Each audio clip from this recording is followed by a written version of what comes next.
Scanlon. I am the founder and CEO of Maureen Scanlon Life Coaching. I am a master life coach and relationship expert and award-winning author, entrepreneur, speaker, and podcast hostess. So I am the Jill of all trades, I like to think, or I'm just really ADHD and I got to just keep busy all the time. But I focus all of my tools and techniques on overcoming your past negative experiences. And I can't wait to get into our shared experiences. One of the things that I brand is dogs. And I'll tell you that story, the epiphany that I had looking at my dogs, seeing their unconditional love and realizing I didn't love myself the way that they were looking at me. And that's when I started everything to teach people how to be their own best friend. So, before we get into your journey, how important are pets, dogs specifically, to you? Oh, you know, I don't think people realize not only just the emotional effect that dogs have on us, because they're just there for us. They sense when we need them, what we need from them, but there's also physical attributes that dogs have, which it lowers your blood pressure, it lowers anxiety, they can sniff out cancer. So I think if I could take every shelter dog and bring it to every retirement community, seniors, all foster children, anyone, if we could match them all up, it would be like hashtag life goals for me. I think I'm the same way. I didn't understand truly loyalty until I got my first pet, which was fishes, right? I think everyone had a fish. I didn't have a goldfish, but I had, what did I have? I had guppies. I had so many fishes and they would reproduce and reproduce and reproduce, right? It's like they saw into the future and they're behaving like a lot of us today, where we're just reproducing everywhere, right? But they would reproduce. But the thing is, they would eat their children sometimes. So I would have to take the pregnant fish and put her into like what this we would call a birthing net, and then the little ones would fall through, and then you separated them and you go from there. But when it came to dogs, that's what was a little bit different. As soon as I come out my car and I lock my car door and I do the double horn, she's at the door waiting for me because she knows this is a routine, right? And it's a beautiful, beautiful thing. So for those who want to truly understand loyalty and why so many people make songs about animals, get one and you will definitely find out. But Maureen, for you, in regards to helping others and your personal journey, how did you get started and why did you get started in this environment? I've always been, my kids used to call me the counselor. They bring all their friends over to talk to me. Excuse me. I've always been a helper. And I remember being 6 or 7 years old and I was swinging on the swings and like having these really deep reflective thoughts that you probably shouldn't have, or most kids don't have. And I'm like, I was made for big things and I'm going to do big things. And as my life progressed, I was in a household where there was a lot of codependence. And I had learned that I was taught that love was not freely given, but it was to be earned. And so what I did was I ended up wanting to get out of my household. I got married very young to someone who I didn't know enough about. Obviously, he was young too. And he had an alcohol problem and drugs. And I thought I'd fix them because I'm fix the world is who I am. And so I ended up in really a domestic violence marriage for 11 years with that man. And I didn't heal after that marriage. And so as I continued through my life, I kept this pattern of to be loved, you have to do things. You have to make people happy. You have to go out there and be their emotional support, and there's no time for you. In fact, I didn't even look at what my needs were because I was so busy making sure everybody else was good and having children so young. My whole identity was in what kind of a mom am I, what kind of a wife am I. It was never about who am I as a person. And I love the name of your show being Behind the Shades. We were talking about who am I as a person. I never really gave it any thought. All my hopes and dreams I thought will be next time, maybe next lifetime. And so I progressively stayed in these relationships until finally I was 45 years old. And I'm like, what the hell? I remember saying, why can't someone just love me the way that I am? Why can't someone just accept me as I am? And that was that epiphany moment where I finally, first time ever in my life, hadn't been in a relationship from 18 to 45 years old. I was in a relationship. And I remember sitting on the bed, started the journaling, started that whole journey, boo-hooing. And I have an Aussie and a Chihuahua, and they're just looking at me. They're by my side. And the look of unconditional love they had just, it overwhelmed me. And I remember the epiphany moment of going, why don't I love myself like that? That's what's missing, because I'm the constant in all of this chaos. And that was when everything for me started. And I decided, that's why I always say decided, because it doesn't just happen. I had to take action to say, I'm deciding to do things differently than I've ever done for 45 years of my life. And I decided I had worth. I decided I would go out there and figure out who I am as a person and what value I bring to this world. There's a time where in my life I was hearing similar stories and I didn't quite understand it because you begin to ask yourself, if you're in that situation, would you do the same thing? And the answer for many things is no, until you get into that situation. And then it's That totally different because sometimes not thinking rationally, right? It's just he makes me feel this way, she makes me feel this way, and I feel so good. You tend to forget some of the red flags or you start to ignore them. And I think for a lot of women, they have a hard time dealing with this is because they're so inclined to nurture, to want to repair someone, right? It's like hardwired into them. And then there's the whole thing about their being agreeable and just going along with the flow. And you can get caught up so quickly, so easily, especially when you're young, impressionable, and to a degree not as experienced as you are now. The 18-year-old Maureen is definitely not the 45-year-old Maureen, right? Like, have you ever looked back and thought, I'm definitely not repeating that at this age ever again? That's funny because people always ask you, what would you tell your younger self? And my whole goal is to be the voice that my younger self needed for others who are in that situation. And, it's interesting because finally my journey has come full circle to where I can actually look back at some of those things that I did with gratitude. Because how could I be sitting here in front of you talking about this if I didn't experience it? So I tell a lot of my clients and friends, you can't experience joy unless you've discovered sadness. You can't have happiness until you've been sad. So it's really this full circle of, would I do it different? Everybody says, I don't have any regrets. Don't lie. You've had regrets. But what I would say is to shorten the time of the suffering. So you knew you were suffering. And for me, I just continued it and continued it and continued it, even though I knew I'm doing the same thing and expecting different results. Insanity cycle, or I'm dating a different guy, a different face, but it's the same guy because I didn't change internally the decision to set my bar higher. And you're right, women, this is a really catch 22 for women, is we love to be needed. We love to be needed. And at times, if you don't love yourself first, you're going to really attract those people who need you the most. And there's people who hone in on those women that are nurturers and caretakers. I have something as a relationship coach that I always sort of tell people how to decipher your relationships. And these are the main ones. So we always think about relationships as romantic, but it's all relationships in your life. So for instance, your self relationship.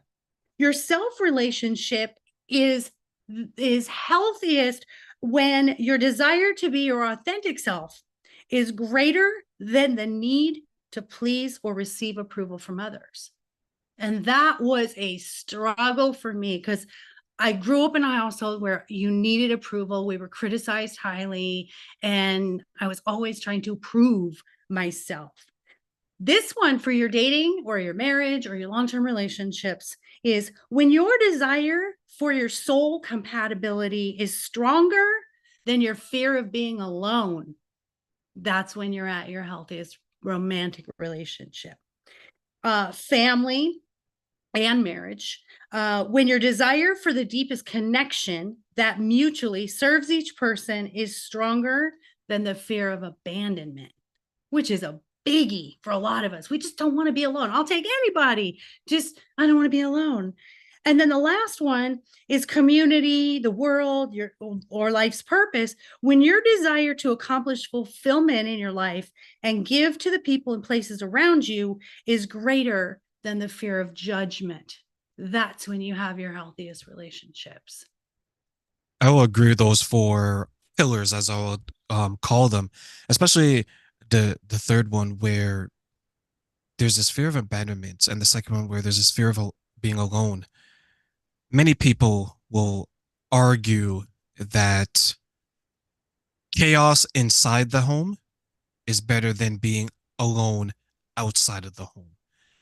And that is a difficult and probably scary way to think because it could set you up to be, as you mentioned, you could be codependent.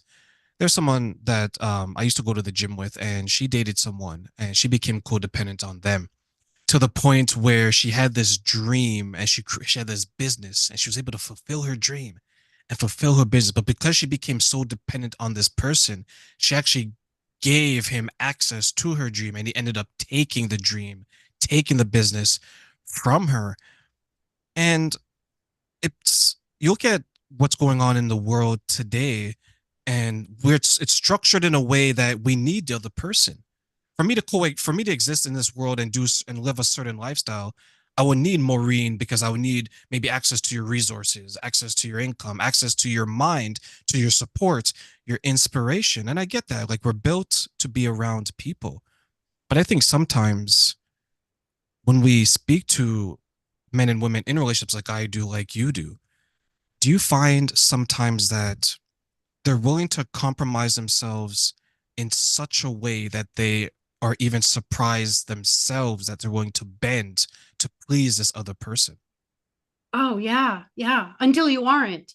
And I love that you said that because being in especially abusive relationships psychologically, mentally, sexually, and physically, the question I would always have, get is why did you stay in it?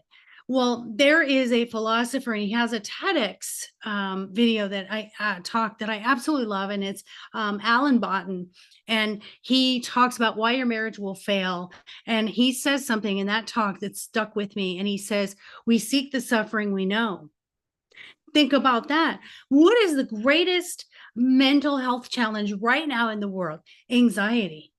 Anxiety. And so, what is anxiety? It's fear of the unknown. It's fear of what I don't know. And so, I'm going to stay in this relationship where I know how to mold myself to behave, or to make this other person happy because I know what I need to do. If I get out of this relationship and I meet someone new, damn, I got to start all over and figure out his quirks and his emotional garbage. And, so that's really why we mold. Also, when you choose partners that are very similar to your upbringing or your programming, yeah, you're familiar. If you had a narcissistic parent, you're going to pick a narcissistic partner because you know what that feels like. It's familiar. And as humans, we love things that are familiar, things that it feels, excuse me, like we're in our comfort zone, even though it's out of control. So I think, yeah, definitely we stay too long and we mold ourselves. I was thinking before, and I'm sorry, I'm being long-winded. I was thinking before our podcast, something I wanted to say to you, and I was reflecting on 2024. What is it that I want to do differently? And I came up with this idea, and I think you're going to be completely on board with this. How many times do we say, I want more peace in my life? I need more peace in my life. I'm going to get more peace in my life. And what I realized as I was reflecting was I didn't say I'm going to make more peace in my life. And that's a big deal because you think you don't have control. I'm going to get it somewhere. I'm going to find it. It's hidden somewhere. It's buried in the backyard. But you have the choice to make more peace in your life, right? I agree. I agree. And we look to others to bring us our peace. Whereas for me, one of my big rules when I'm dating is that outside of the preferences that I look for, I tell the person that I'm with that I'm not looking to you for happiness. I'm looking to you to not make me unhappy. Right? So because that's pretty easy, right? Like I don't need you to make me happy. I can make myself happy. Just if I'm a 9 out of 10 today, just help me maintain that 9. Don't make me a 6 or a 5. But I find that to be difficult for some people because, as you mentioned, they want to be a part of everything. Whereas when you're separate, like if you and I were to date, you were doing things before you met me. I was doing things before I met you. But once we come together, then we can still create things together. But we don't want to lose ourselves because a lot of people lose themselves and then they become dependent on this person. Because when I'm not around, I'm like, what am I going to do? I'm looking to my left, I'm looking to my right. And then I don't know what I'm going to do. So I feel empty. I feel incomplete. And then if it does decide to go down a path where there's abuse, either physically, mentally, emotionally, um, sexually in some cases, right? Then you could put yourself in a situation where you know logically you should leave, but because this person is the center of your universe, you don't leave. And Yeah. now, in a way, you're condoning their action because you're not saying it's wrong by your actions. You're saying that it's right because the person is going on by what you're doing instead of maybe what you're saying. And more people put value in your actions than your words. Would you agree? I absolutely agree. And I think the biggest mistake, that we've heard or were programmed to believe is that two halves are a whole or that you're my better half. Both terrible misconceptions because you're not half of me. I'm whole. I don't need you to be half of me. I'm whole 100%. The other thing is what we do, the big mistake that we make is I have a void in me that I haven't healed, and I'm looking to you as a partner to fill that up. So you need to fill that up. When I'm insecure, you need to make me feel pretty. You need to tell me I'm wonderful. Wrong. And that's a lack of self love and self worth and self esteem. And we're looking to partners to fulfill things we should have fulfilled ourselves.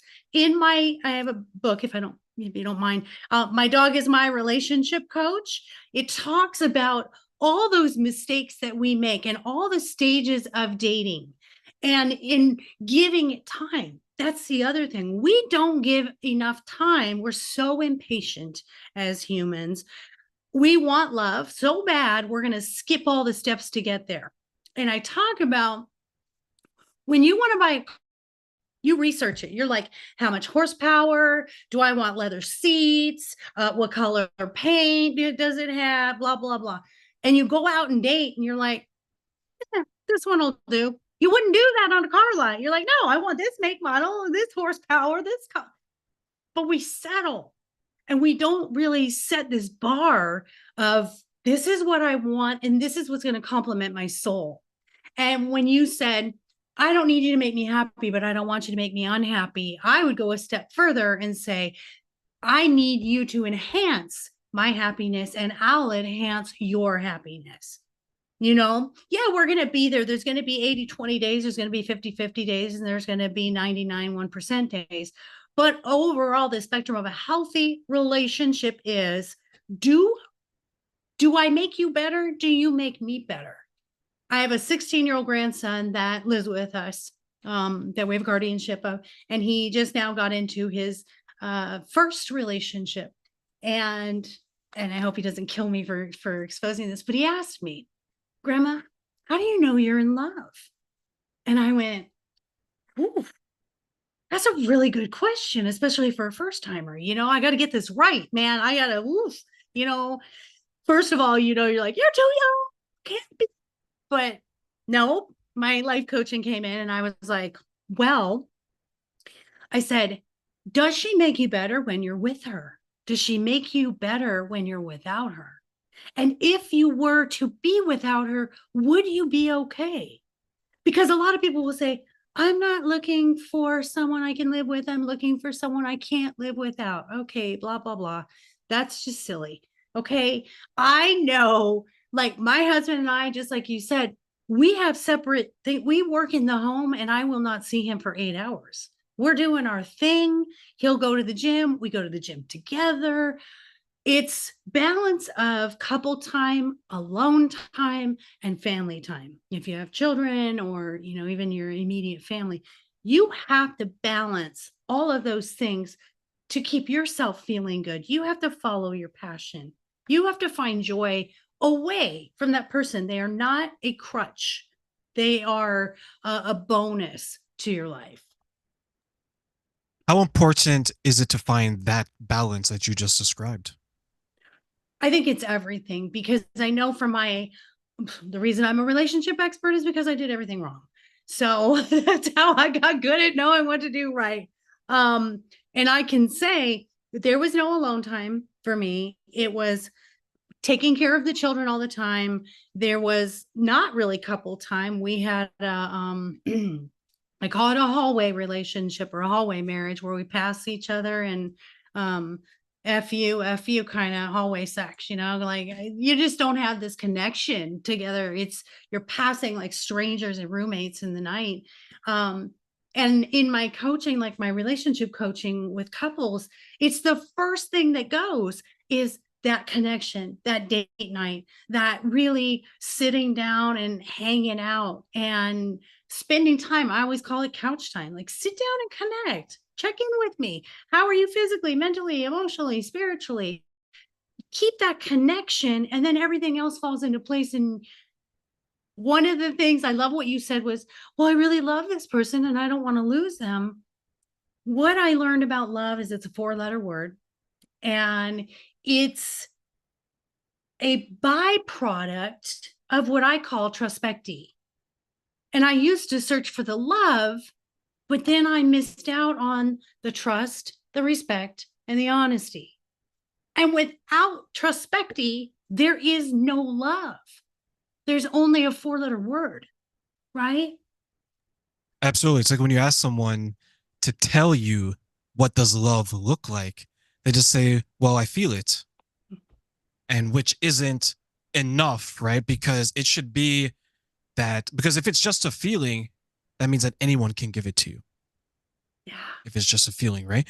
But as you mentioned, if it's more than that, if it has trust, if it has all these other elements to it, then you know it's a specific person because not everyone can give that to you. Not everyone can make you feel that way. And there's something that I want to touch on as well. It's interesting that when we're trying to create relationships, whether it could be romantic, marriage, or it could be in the job, professional, even personal, right? Between strangers or acquaintances or things of that nature, is you raise a valuable point where in some areas it seems like we're willing to just accept anything and anyone. Yeah. Whereas when it's a material item now, that's when we are more stringent. When we go grocery shopping, we don't pick up the damaged box of cereal. We don't pick up the bruised bananas and things of that nature, right? When it comes to dating and relationships, we will pick up the bruised and damaged person. We will pick the person who's falling apart in the street and say, okay, you know what? You can come and do all these things in my house and treat me this way. And you see some of the people who get mistreated. And sometimes it's shocking because when you know what you know about them, you're like, I can't believe Sue down the street would allow someone to treat her that way. I can't believe that Jack is allowing someone to take his money this way. It's not the person that you would think is for lack of a better word, maybe uneducated, uninspired, or things like that. It's the person that is successful enough that you know who they are. They have a presence in the community and things like that. So, what do you think is maybe missing in regards to maybe your clients that you work with, identifying that this person isn't right for them sooner than later? Yeah, I love that question. And it is so incredible how many intelligent, successful, really wonderful people come in front of me, and in their personal life, it's just a big fat mess. Like mine was too, even though on the outside we look like we got it going on, but there's a separation because your personal life, like we talked about behind the shades, who you really are is a secret to everybody else. And so who you are behind the shades is really about, what did I learn about myself growing up? What is my belief about myself? And I love the word you used. How do people allow this? And that's exactly what we're doing, is allowing this mistreatment, because the value that we see in our eyes is different. You view your money with value because it took you X amount of hours to earn that money. And before I spend that money on this thing, I value that money and that time I spent on it. But what's lacking when you're doing that in the relationship is, I don't value myself enough. And that's what I work with clients on doing all the time. And so I'm just going to share with you the acronyms I use to help people so we can give them some really tangible steps that they can take. And what changed it for me, and they were baby steps, and you're going to listen to this and go, what, Maureen, it took you 45 years to learn to do that?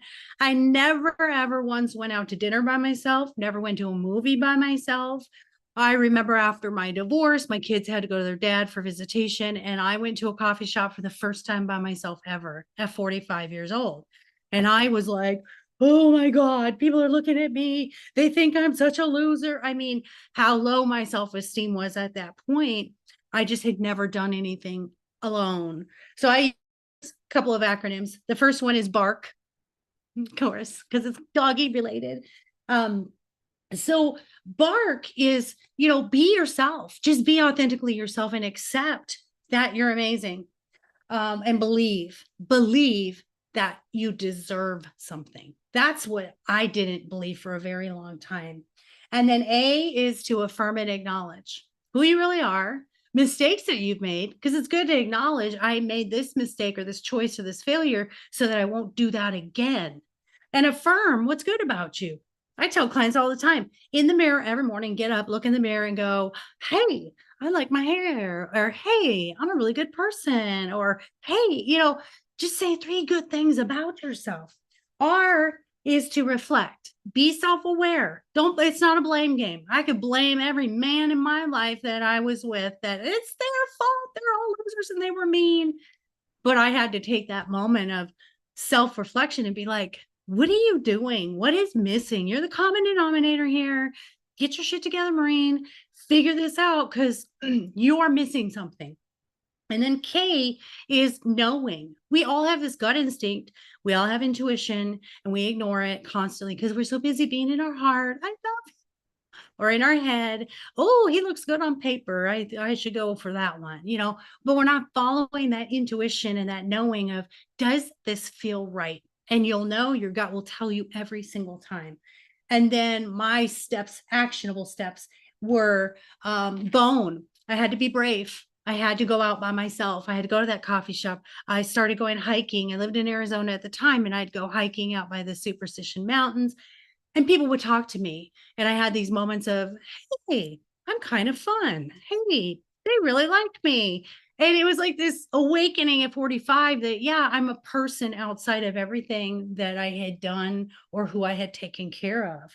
And O is to observe people you admire, observe relationships you want, and then emanate that or look for that, seek that, and don't lower that bar. And necessary self-care. Take care of yourself first. It is not selfish. It is necessary. Please, please, please meditate, music, go to the gym, go in nature, let's do whatever your passion is, draw, whatever it is, do it. And then E is be expectant, because when you've had trauma and you've had bad things happen, you tend to have low expectations and you tend to expect people to continue to hurt you. Instead, be expectant that good things are coming and good things will happen to you because you deserve them. I'm glad you overcame having like dinner and stuff like that alone.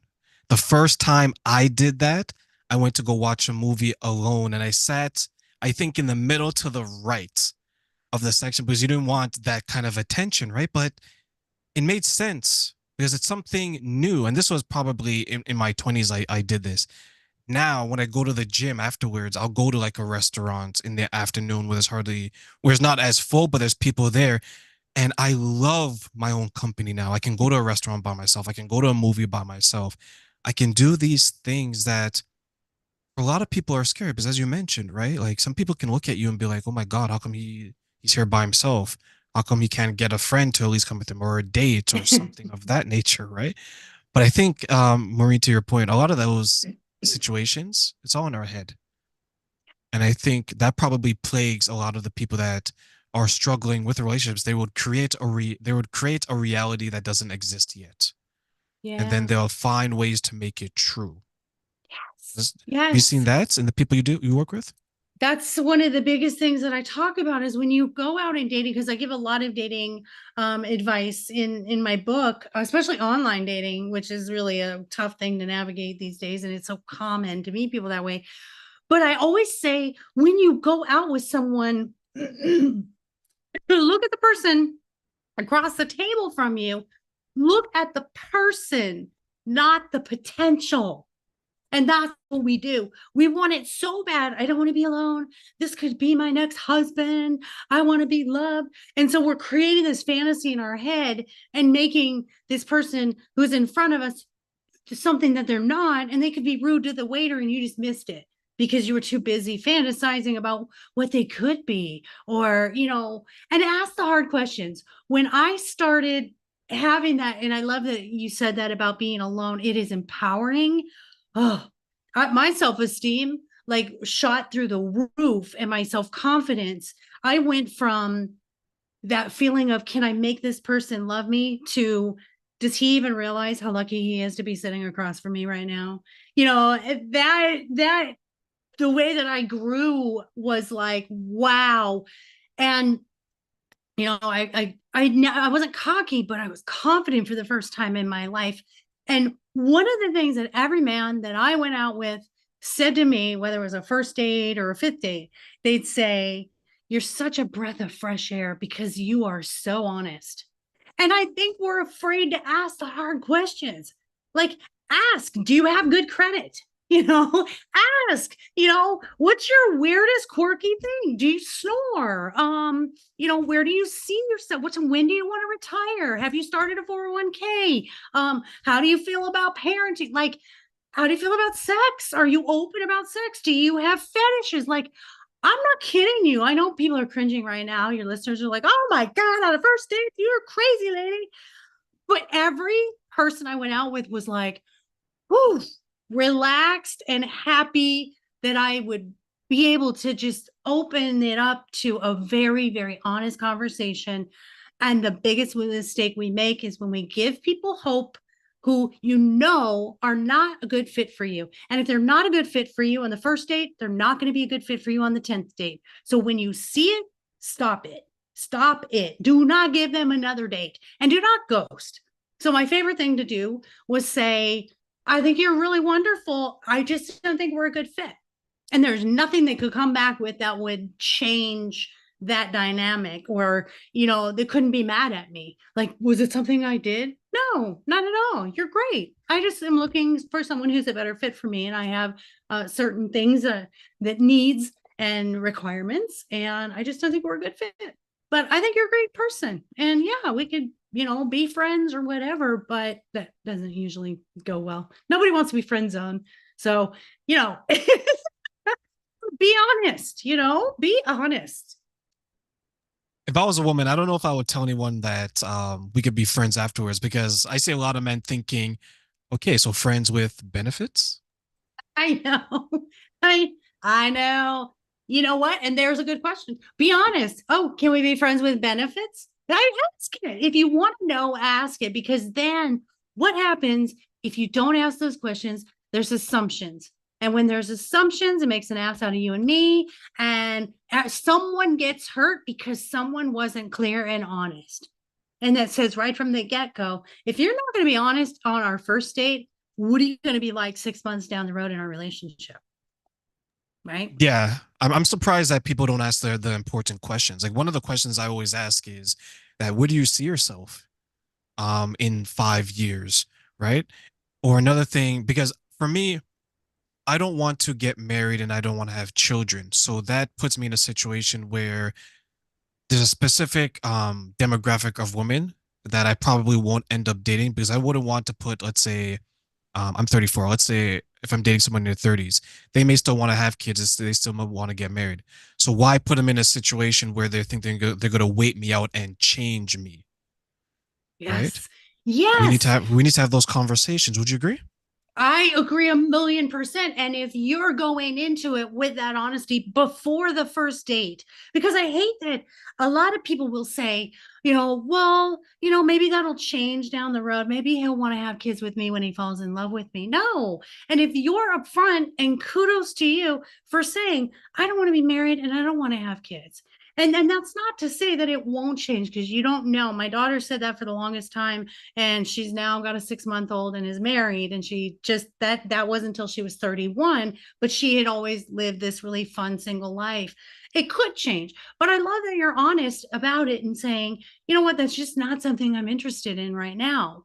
And you have to ask them, is that something that you want? And is that what I call non-negotiables? Like, let's talk about our non-negotiables. I'm not willing to date someone who doesn't bring to the table at least at minimum what I have, if not more. Right? Because that's the world we live in. Okay. It is. And I'm not saying, we have to go on millionaire matchmaker, but I'm saying I need to know you match my work ethic. You match my idea of financial security. You match my idea of retirement and travel and nice things, owning a home. I don't want someone who changes jobs 10 times a year. But I really love that you say, I'm putting this up front and people should not expect to change me. And don't let them change you.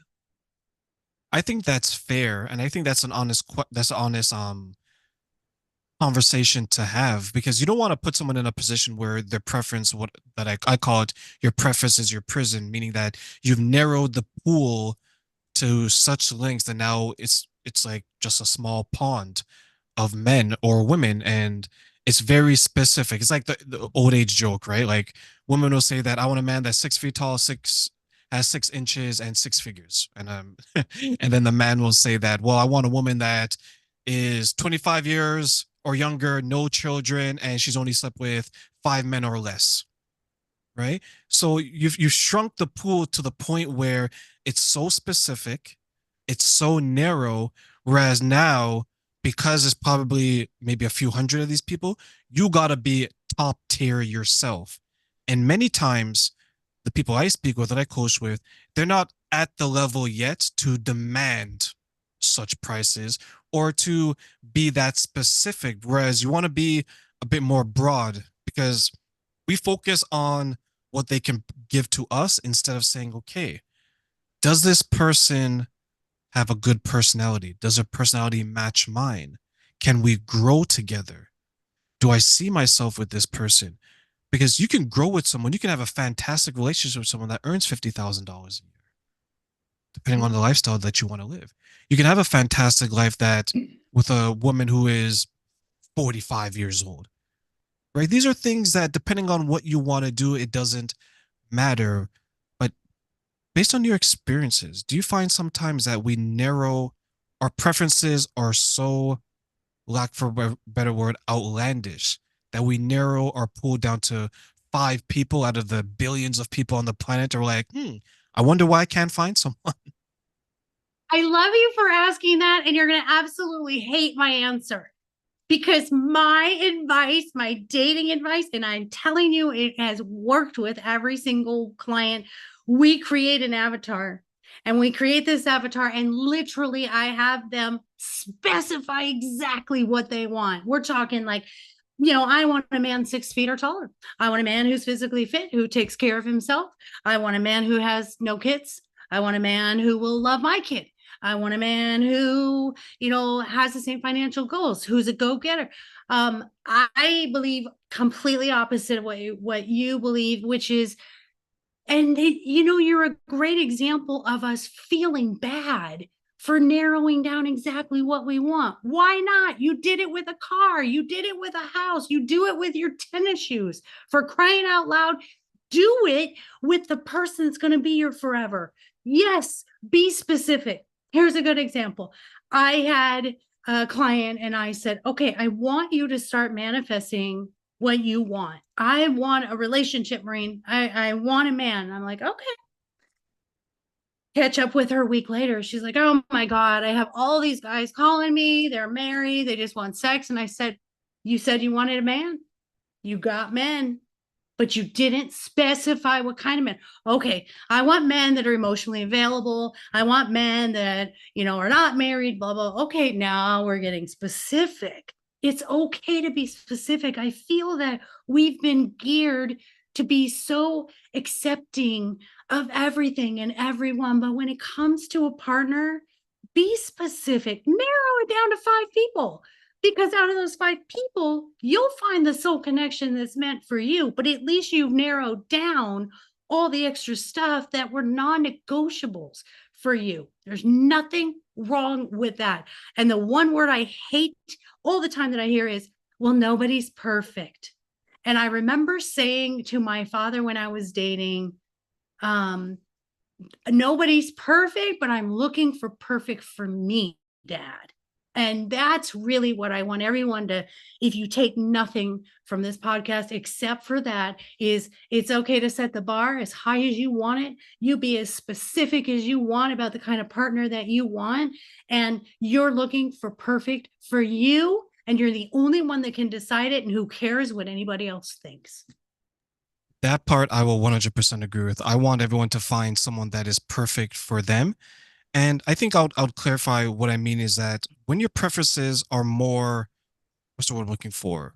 They're not necessarily physical, right? Like you name some ones that were more performance based and behavior.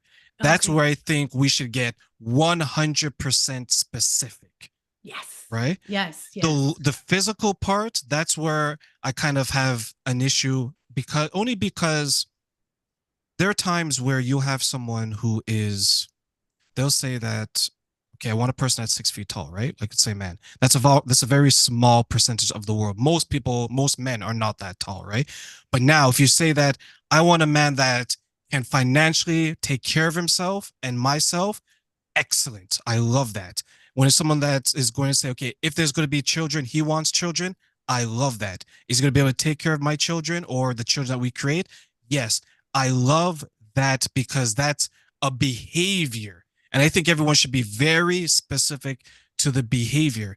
Sometimes with the physical now, and this is from a male perspective, is that we get trapped in it. Like I can look at, let's say, a beautiful girl and she has none of the behaviors that are going to be conducive to the type of relationship I want.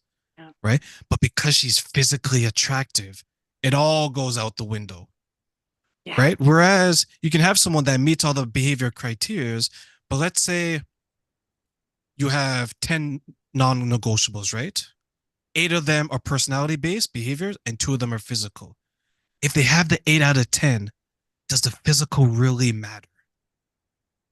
Agree 1,000,000%. And I have a really good example. And my husband is he knows I tell this story. Everybody I had been with was 6 foot and taller, blue eyes, blonde hair, whatever. And they were all big fat jerks, right? I'm just being honest. And my husband, I met online and we talked for like 4 months. I wouldn't even go out with him for 4 months. I was like, no, I'm not looking for a relationship. I just want a friend. Really, I was just finally deciding to do better at filtering and taking my time to get to know someone. So we meet at the restaurant on our very first date, after 4 months of not talking, or of talking not long distance, but via phone and email, whatever. And so we get to the restaurant, not my type physically at all, like what I thought I was supposed to be attracted to. I say to him, "Ooh, you're a lot shorter than I thought you'd be." That's the first thing I say to him, like, "Come on, sabotage you can mean, right?" And he's like, "I'm a little guy, whatever." And then I said, "You need to update your picture because you look a lot older in person." Like, I was vicious, and I didn't mean it like to be mean. I was just being honest. But what was cool about it is the way that he took it and the self-confidence that he had about it.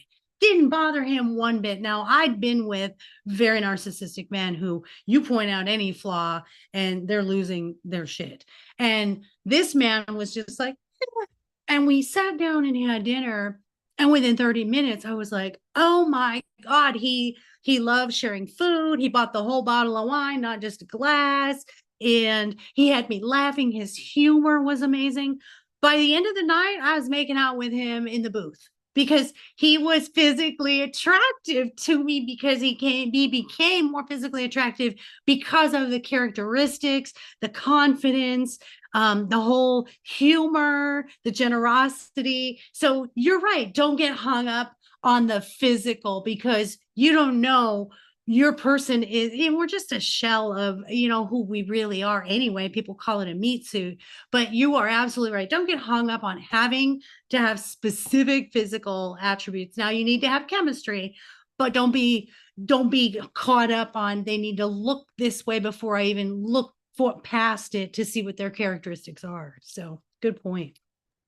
Yeah, and that's where we agree on, because it's just the external, right? Like it's the shell, as you mentioned it, and you want the chemistry, you want to be attractive to the person, but that can grow, and I think sometimes we underestimate how being around someone you can become more attracted to them. Like you're, as you mentioned, you have a husband and you're married. I think like when I look at my past relationships, there's a point where my attraction to the person went from the physical to more so to the presence and the emotional and the mental side. It was like a pendulum swing, right? Where in the beginning, that's what I saw, right? Because that's what enticed, especially as a man, right?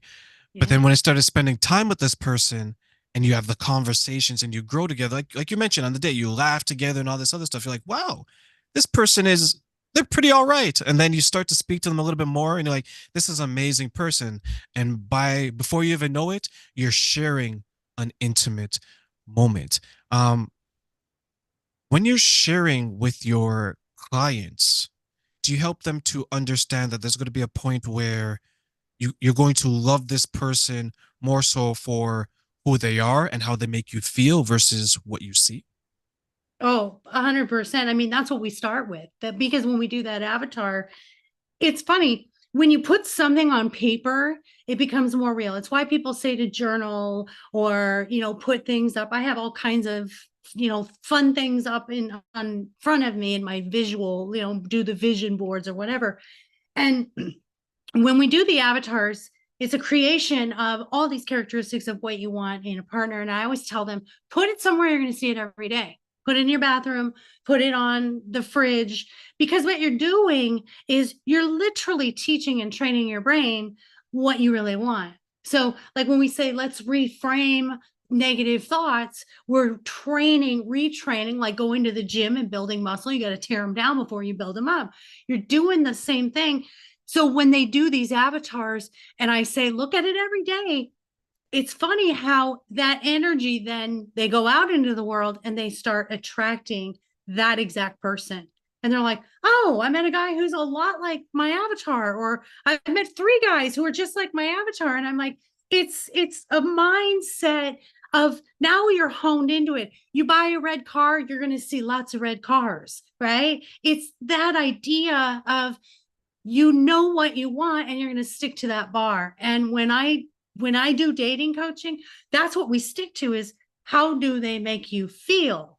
I don't care about anything else. How do they make you feel? Now, everything else matters after that. Like, we need to make sure he's going to take care of you and you're going to take care of him, and you'll be kind and all those things. But yeah, the whole point is everything in our life train is, does it make me feel good? And when I was telling you about making peace, what I was thinking was evaluating things that come up in your life, whether it's dating, whether it's work related, whether it's a business, or whether it's a big decision you have. Weigh it out by, is this easy or is this hard? And I'm not saying we can't do hard things. And I'm not saying take the easy path, the path of least resistance. But what I'm saying is the easy road feels good. It feels downstream. It feels like a natural flow. The hard is, I'm fighting against something. I feel resistance. This is pushing a boulder uphill. Maybe I should not do that right now and come back to it when it feels easier. And I think when it comes to our relationships, it should be more of a downflow, and a relationship should be easy. And we're going to have conflict, but it should not be chaos and fearful and hurtful every single day. We're going to have conflict, but do we grow together? And that's every decision in your life. I think weigh it out. Easy, downstream; hard, upstream. Does it ever get easier? It absolutely gets easier. And you know what? It's really the mindset of going out with the I said the expectant. If I go out into the world, or I go out on a date, I remember I changed everything when I would say, yeah, I'm just going to go out tonight and I'm going to have a good conversation and I'm going to have a good meal. And that's all I want out of it. That was easy, because then there were no expectations. There was nothing to be met. I just had a good meal and a good conversation. I took the pressure off of me, and I took the pressure off of that person. Not everybody we go out with has to be this big, overwhelming thing of, are you, I think of the book, the Dr. Seuss book, Are You My Mommy? I think of people going out on a date. Are you my husband? Are you my wife? No, we got to just go out there saying, am I going to have fun? If I have fun, that's all that matters. I come home with a good full belly and I had a good conversation, and every person has a nugget you can take away from them. So it does get easy, the easier you let it be. I think a lot of people think that performance anxiety only happens in the bedroom, but on dates it definitely can, especially when you build it up. I went on a date years ago with this young lady, and it was a second date, and there's no intimacy. We didn't kiss, we didn't do anything. And after the dinner, we spent some time in the car, we're just talking and just seeing where things go. And she mentioned to me that she said, Terrain, this is what I want to share with you. I was like, okay, I'm well fed, we're having a good conversation. It starts off scary when they use your full name, and then they said that they want to talk about something. She's laughing because, as a woman, she's probably done this too, or she knows people that have done this. And she's like, okay, we're going to get married in 6 to 9 months. We're going to be engaged. We're going to be married, and we're going to have children all in less than 12 months. And I looked at her and I was like, wow, this is second date conversation. Oh my God. No, you're like, do I have a say in this? Do I have a say, or is she gonna hold me hostage and force, just prop me up at the wedding and prop me up when the child is born and everything of that nature? But the reason why she was saying that is the people around her were getting married and she didn't want to be the last one, right? Mm-hmm. So I know you deal with women, and women are interesting in a way that different than men, because they have the biological clock to have children versus a man. So is there pressure, let's say from their circle of friends or society, on some of the women that you help to maybe achieve certain things when it comes to the dating scene for a certain age? Yeah, I think that definitely comes from, again, our surroundings and the people around us, our circle, our family. If our circle and our family are like, do you, whatever makes you happy. When my daughter said, I don't want to have kids and I don't want to get married, I'm like, great, whatever. I'll have a grand dog and I'm totally cool with that. So it's the people around you putting that pressure on you. And if someone is that desperate to grab onto you, there's self-esteem issues. There's definitely some self-confidence, and that brings up that internal abandonment, fear of being alone mentality. So if someone's jumping the gun or jumping right into committing you to something you're not ready to commit to, there's definitely some red flags there, if not just orange flags. Just be very careful, because they're going to be very, if that's the second date conversation, holy cow, they're going to be running your life, by the time that junior pops out and, you're together for 5 years. Like, you're not going to go to the bathroom by yourself, and you're certainly not going out with boys ever, or to the gym by yourself. So always look at what you're allowing at the beginning. If you're like, oh, well, she says that now, but once I convince her, we're not going to do that. No, what you accept on date one, you better accept 10 years down the road. Do not be with someone to change them. Be with someone that you don't want to change, that you want them to be exactly as they are when you're 80. That doesn't mean you don't grow together, but that as a whole, as a person, you love everything about them and you don't want anything to change. As we close, Maureen, what's some advice that you want to give to, let's say, the men, to help them better understand what women want and how to meet them halfway to provide to them what they want? That's a whole novel in itself. What do women want, right? How do we end on that? That's another hour's discussion. No, you know what? Women want someone that's honest, and to be honest with you, I don't care if it is 2024. Women want to be taken care of. They want to be nurtured as much as you want to be nurtured. And for men and women, I always say the goal as humans is to be loved. And what is loved? It is the longing of validation everyone desires, right? LOVED. And that's what we want. We want to be validated, and we want to be accepted. And all you need to do is accept people for who they are. Find the good in people. We have to stop looking and picking and nitpicking. I know we do that on dates. We go out there. I don't like this about her. Well, I didn't like that about him. And we're always sort of honing in on the things we didn't like. That's not to ignore the red flags, but let's look at some of the things we do like. And in our long-term relationship, same thing. Stop nitpicking your partners, ladies. Stop nitpicking your wives, men. Like, acts of service, love languages. We've got to pay attention to each other's love languages. You will win in the end when you're meeting your partner's love language. That's the bottom line. Figure out what makes them feel most loved and meet that need.